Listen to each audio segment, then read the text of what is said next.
We have Pastor Don Haven, who's with us, who's going to lead us, he's going to lead us in a lesson, and the gospel is going to be part of it, and singing will be part of it. But I did want to give you some background. I wanted to give you a little bit of background. We started a capital campaign last month, our Mission Freedom campaign, and it was something that we had talked about in the summer. In June, we talked about at our congregational meeting the need for this. And if you're new, if you weren't there, I just want to give you a brief history as to why we are doing this. If you were driving in on Carroll today and you came from 114, you see that Southlake Baptist Church, our friends at Southlake Baptist Church, Pastor Clay, my good friend, they're celebrating their 10-year anniversary today. 10 years of their first worship service. And they've done amazing things in 10 years. And it has been so great to be their neighbor for 10 years. And I was talking to Clay recently, and I said, so what are you guys doing? And he said, well, you know, we're still worried about where we're going to be because they've been renting that school for 10 years. And so they're looking at buying a church somewhere else and trying to figure out where they're going to be. And I thought to myself, wow, it is truly a blessing that we have this property. And we are just celebrated our 9-year anniversary in August. Let me tell you, friends, churches that are 9 years old do not have the property that we have. They do not have the space that we have.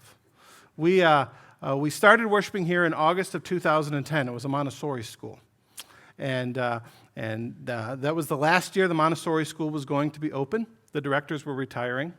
And so we, after a capital campaign in 2012, we purchased this property. Now, I want to assure you that no one's giving away 4.5 acres in the heart of Southlake. So we purchased this property with all the buildings on it. And then in 2015, we did another capital campaign because we needed to improve it, we needed to do some renovations, and we needed to build a parking lot.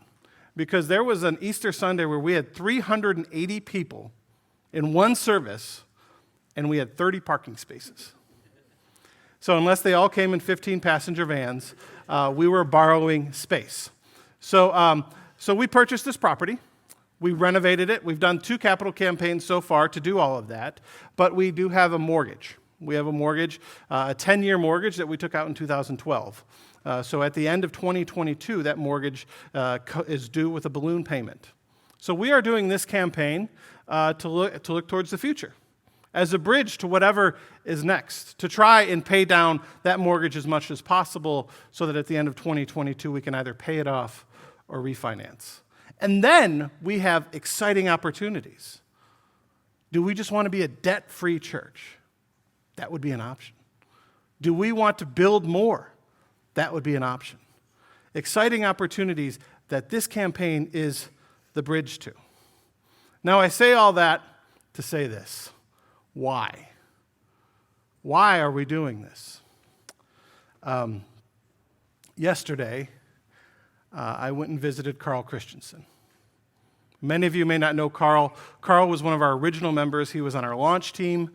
He was there at the very beginning. Carl has been battling illness and infection for the last several years. When he has come, he sat in that chair right there with the arms on it, right next to Deanna. And he went into hospice on Friday. And I went and visited him, and I didn't realize how close he was to the end of his life. And his 4 children were there. And we told stories, and we laughed. And we told stories, and we cried.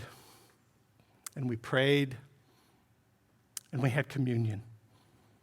Carl hasn't eaten anything since Tuesday. And we said, Carl, do you want communion? He said, yes. And we shared communion. We proclaimed the promises of God through the sacrament of communion. And the last thing he's ever going to eat is the Lord's Supper. We are here to proclaim the gospel of Jesus Christ. And that is what we are going to do. And this campaign, the commitments that we make today, are going to assure that for generations, on this piece of property, that gospel will be proclaimed. We will proclaim it to children who are just born as we baptize them, and we will proclaim it to people who are taking their last breaths, so that when they enter into the kingdom of God, they will do so comforted, knowing that they are going to a place that has been prepared for them, and that God's promises are true, and God will be with them. That is why we are doing this. And so that is why I am excited about this campaign, and I'm excited to have Don Haven with us today. And so I'd like to invite Don up to share this message of stewardship with us today. Thank you, Don. And when we brought Don on, we had no idea we were also getting an accomplished trumpet player. So thank you for adding that to our worship service as well.